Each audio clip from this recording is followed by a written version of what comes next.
ಇನ್ನು ತಿಂಗಳ ಅಂತ್ಯಕ್ಕೆ ಕೊನೆಯಾಗುತ್ತಾ ಬಿಜೆಪಿ ಬಣಬಡಿದಾಟ ಅನ್ನುವ ಕುತೂಹಲ ಇರುವಂಥದ್ದು. ಕಾಂಗ್ರೆಸ್ ಕಥೆಯಾಯಿತು, ಈಗ ಬಿಜೆಪಿಯ ಕತೆ. ತಿಂಗಳ ಅಂತ್ಯಕ್ಕೆ ಕೊನೆಗೊಳ್ಳುತ್ತಾ ಬಿಜೆಪಿ ಬಣಬಡಿದಾಟ. ಯಾಕೆ ಅಂತ ಹೇಳಿದ್ರೆ ಡೆಲ್ಲಿಯಿಂದ ಪರಿಹಾರವನ್ನ ಹೊತ್ತು ಬರ್ತಿದ್ದಾರಾ ಶಿವರಾಜ್ ಸಿಂಗ್ ಚೌಹಾಣ್ ಅವರು. ಫೆಬ್ರವರಿ 22ಕ್ಕೆ ರಾಜ್ಯಕ್ಕೆ ಆಗಮಿಸ್ತಾರೆ ಶಿವರಾಜ್ ಸಿಂಗ್ ಚೌಹಾಣ್ ಅವರು. ಈ ಎಂಟ್ರಿ ಅಥವಾ ಈ ಭೇಟಿ ಸಾಕಷ್ಟು ಕುತೂಹಲಕ್ಕೆ ಕಾರಣವಾಗಿದೆ. ಒಂದು ಕಡೆ ಶಿವರಾಜ್ ಸಿಂಗ್ ಚೌಹಾಣ್ ಅವರು ಯಾವ ರೀತಿಯಾಗಿ ಮೆಸೇಜ್ ಅನ್ನ ತರ್ತಾರೆ, ಈ ತಿಂಗಳಲ್ಲಿ ಆಲ್ಮೋಸ್ಟ್ ಕಂಪ್ಲೀಟ್ ಆಗುತ್ತೆ ಬಿಜೆಪಿಯಲ್ಲಿ ನಡೀತಾ ಇರುವಂತಹ ಬಣಬಡಿತ. ಮುಖ್ಯವಾಗಿ ಅಧ್ಯಕ್ಷರ ಚುನಾವಣೆಗೆ ಸಂಬಂಧಪಟ್ಟಂತೆ ಅಧ್ಯಕ್ಷ ಚುನಾವಣೆ ನಡೆಯುತ್ತಾ ಇಲ್ವಾ, ಅಧ್ಯಕ್ಷರು ವಿಜೇಂದ್ರನೇ ಇರ್ತಾರಾ ಅಥವಾ ಯತ್ನಾಳ್ ಅವರ ಬಣದ ಪಾಲಾಗುತ್ತಾ ಅಥವಾ ತಟಸ್ಥ ನಾಯಕರು ಕೊಡ್ತಾರಾ, ಈ ಕುತೂಹಲ ಇರುವಂಥದ್ದು. ಇದರ ನಡುವೆ ಫೆಬ್ರವರಿ 22ನೇ ತಾರೀಕು ರಾಜ್ಯಕ್ಕೆ ಕೇಂದ್ರ ಸಚಿವರಾಗಿರುವಂತಹ ಶಿವರಾಜ್ ಸಿಂಗ್ ಚೌಹಾಣ್ ಅವರು ಬರ್ತಾರೆ. ಬರುವಂತಹ ಸಂದರ್ಭದಲ್ಲಿ ಹೈಕಮಾಂಡ್ ಸಂದೇಶವನ್ನು ಹೊತ್ತು ತರ್ತಾರಾ ಅಂತ. ಇದರ ನಡುವೆ ಫೆಬ್ರವರಿ 20ನೇ ತಾರೀಕು ಬೆಂಗಳೂರಲ್ಲಿ ರೆಬಲ್ಸ್ ಮೀಟಿಂಗ್ ಸಭೆ ಇದೆ. ಮೀಟಿಂಗ್ಗೆ ಜಾಯಿನ್ ಆಗ್ತಾರಾ ತಟಸ್ಥ ಬಣದ ನಾಯಕರು. ತಟಸ್ಥ ಬಣದ ನಾಯಕರಿಂದಲೂ ಕೂಡ ಕೆಲವು ಸಲಹೆಗಳು ರೆಡಿ ಇದೆ. ವಿಜಯೇಂದ್ರ ಮುಂದುವರಿಯಬಾರದು ಅನ್ನೋದೇ ರೆಬಲ್ಸ್ ವಾದ ಇರುವಂಥದ್ದು.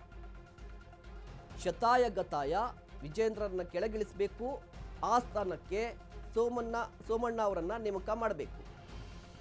ಯಾಕೆ ಅಂತ ಹೇಳಿದ್ರೆ ವಿಜೇಂದ್ರ ಸರ್ಕಾರದ ಜೊತೆ ಹೊಂದಾಣಿಕೆ ಮಾಡಿಕೊಂಡಿದ್ದಾರೆ. ಅದೇ ರೀತಿಯಾಗಿ ವರಿಷ್ಠರಿಗೆ ಮನವರಿಕೆ ಮಾಡುವ ಬಗ್ಗೆ ಚರ್ಚೆ ಕೂಡ ಸಾಧ್ಯತೆ ಇದೆ. ಫೆಬ್ರವರಿ 20ನೇ ತಾರೀಕು ಬೆಂಗಳೂರಿನಲ್ಲಿ ರೆಬಲ್ ನಾಯಕರ ಸಭೆ ಇದೆ. ಈ ಸಭೆಗೆ ಜಾಯಿನ್ ಆಗ್ತಾರ ತಟಸ್ಥ ಬಣದ ನಾಯಕರು ಅಂತ ಹೇಳಿದ್ರೆ ಸೀನಿಯರ್ ಲೀಡರ್ಗಳು. ಬಿಜೆಪಿಯಲ್ಲಿ ಸೀನಿಯರ್ ಲೀಡರ್ಗಳು ಕೂಡ ಇರುವಂಥದ್ದು. ಸದಾನಂದ ಗೌಡರು ಇದ್ದಾರೆ, ಆರ್ ಅಶೋಕ್ ಅವರು ಇದ್ದಾರೆ, ಬಸವರಾಜ ಬೊಮ್ಮಾಯಿ ಅವರಿದ್ದಾರೆ. ಈ ಎಲ್ಲ ನಾಯಕರು ರೆಬಲ್ಸ್ ಟೀಮ್ನ ಸಭೆಯಲ್ಲಿ ಭಾಗಿಯಾಗ್ತಾರಾ? ಒಂದು ವೇಳೆ ಏನಾದರೂ ಭಾಗಿಯಾದರೆ ಯಾವೆಲ್ಲ ವಿಚಾರಗಳನ್ನು ಚರ್ಚೆ ನಡೆಸ್ತಾರೆ? ಮತ್ತೊಂದು ಕಡೆ ವಿಜೇಂದ್ರ ಟೀಮ್ ಅರ್ಥಾತ್ ರೇಣುಕಾಚಾರ್ಯ ಟೀಮ್ ಕೂಡ ಒಂದು ಪ್ಲಾನ್ ಅನ್ನ ಮಾಡಿಕೊಂಡಿದೆ. ಶಿವರಾಜ್ ಸಿಂಗ್ ಚೌಹಾಣ್ ಅವರನ್ನ ಭೇಟಿ ಮಾಡಬೇಕು ಅಂತ ಹೇಳಿ ವಿಜೇಂದ್ರ ಬೆನ್ನಿಗೆ ನಿಂತು ಬ್ಯಾಟ್ ಬೀಸಲಿಕ್ಕೆ ಎಲ್ಲಾ ರೀತಿಯ ಸಿದ್ಧತೆಗಳನ್ನು ಮಾಡಿಕೊಂಡಿದ್ದಾರೆ.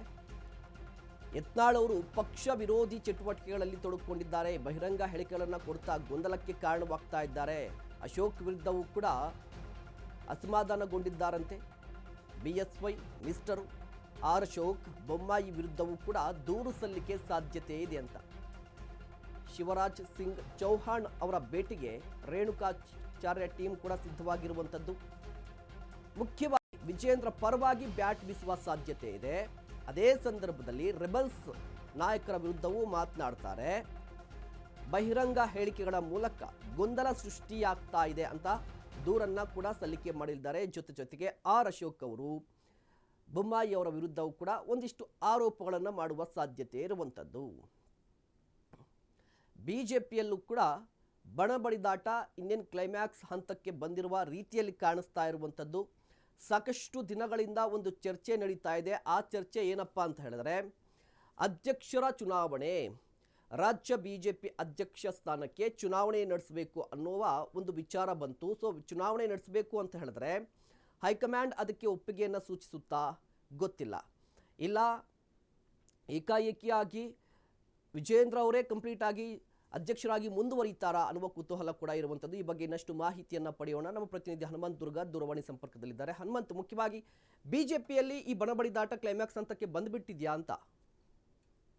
ಖಂಡಿತ ಮಹೇಶ್, ಯಾಕಂದ್ರೆ ಬಿಜೆಪಿ ಒಳಗಡೆ ಭಿನ್ನಮತ ಏನಿದೆ ಅದು ಸಾಕಷ್ಟು ಜಟಾಪಟಿಯನ್ನ ಪಡೆದುಕೊಂಡಿತ್ತು. ಅದರಲ್ಲೂ ಕೂಡ ಪ್ರಮುಖವಾಗಿ ಕಳೆದ ಬಾರಿ ದೆಹಲಿ ಅಂಗಳಕ್ಕೆ ತಲುಪದಂತ ಸಂದರ್ಭದಲ್ಲೂ ಕೂಡ ಮಾಡು ಇಲ್ಲವೇ ಮಡಿ ಹೋರಾಟವನ್ನ ಮಾಡ್ತೇವೆ ಅನ್ನೋ ಮಾತುಗಳನ್ನ ರೆಬಲ್ಸ್ ಎಲ್ಲ ಹೇಳಿದ್ರು. ಮತ್ತೆ ಆ ಒಂದು ಸಂದರ್ಭದಲ್ಲಿ ಮೂರು ಬಣದ ವಾದವನ್ನ ಆಲಿಸಿದಂತ ಹೈಕಮಾಂಡ್ ಒಂದಷ್ಟು ಮೂರು ಬಣಕ್ಕೂ ಚುರುಕು ಮುಟ್ಟಿಸುವಂತ ಕೆಲಸವನ್ನು ಕೂಡ ಮಾಡಿತ್ತು.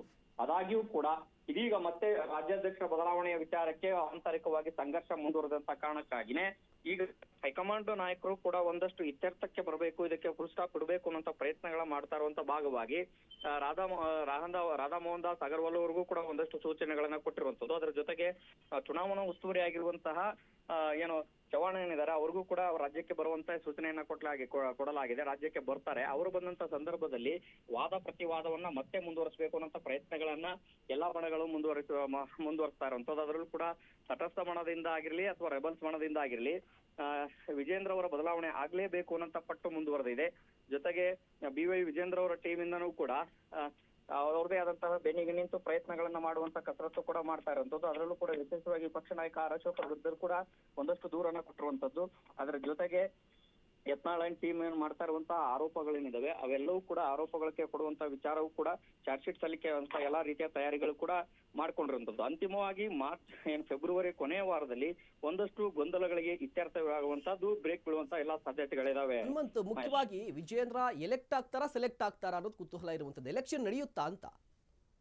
ಎಲೆಕ್ಷನ್ ನಡೆಸಬೇಕೋ ಬೇಡವೋ ಅನ್ನುವಂತ ವಿಚಾರಕ್ಕೆ ಒಂದಷ್ಟು ಗೊಂದಲಗಳು ಬಿಜೆಪಿ ಪಾಳ್ಯದಲ್ಲಿ ಮೂಡಿರುವಂತದ್ದು. ಅದರಲ್ಲೂ ಕೂಡ ಈ ಬಾರಿ ಬಹುತೇಕ ಜಿಲ್ಲಾಧ್ಯಕ್ಷಗಳು ಎಲ್ಲರೂ ಕೂಡ ವಿಜೇಂದ್ರ ಅವರ ಪರವಾಗಿ ಇರುವಂತ ಕಾರಣಕ್ಕಾಗಿ ಅವರೇ ಮರು ಆಯ್ಕೆ ಆಗುವಂತ ಸಾಧ್ಯತೆಗಳಿದಾವೆ ಅನ್ನೋಂತ ಚರ್ಚೆಗಳು ಬಿಜೆಪಿ ವಲಯದಲ್ಲಿದ್ದಾವೆ. ಆದ್ರೆ ಬಿಜೆಪಿಯಲ್ಲಿ ಯಾವಾಗ್ಲೂ ಕೂಡ ಅಂತಿಮವಾಗಿ ಒಂದಷ್ಟು ಅಚ್ಚರಿಯ ನಡೆಗಳು ನಡೀತಾ ಇರುವಂತದ್ದು ಕೂಡ ಅನೇಕ ರೀತಿಯ ಇತಿಹಾಸ ಇದೆ. ಹಾಗಾಗಿನೇ ಈಗ ಎಲೆಕ್ಷನ್ ಆಗುತ್ತಾ ಅಥವಾ ಸೆಲೆಕ್ಷನ್ ಆಗುತ್ತಾ ಅನ್ನುವಂಥದ್ದು ಈಗ ಮತ್ತಷ್ಟು ಕುತೂಹಲ ಮೂಡಿಸಿದೆ. ಮಹೇಶ್, ಧನ್ಯವಾದ ದುರ್ಗಾ ತಮ್ಮೆಲ್ಲ ಮಾಹಿತಿಗಾಗಿ.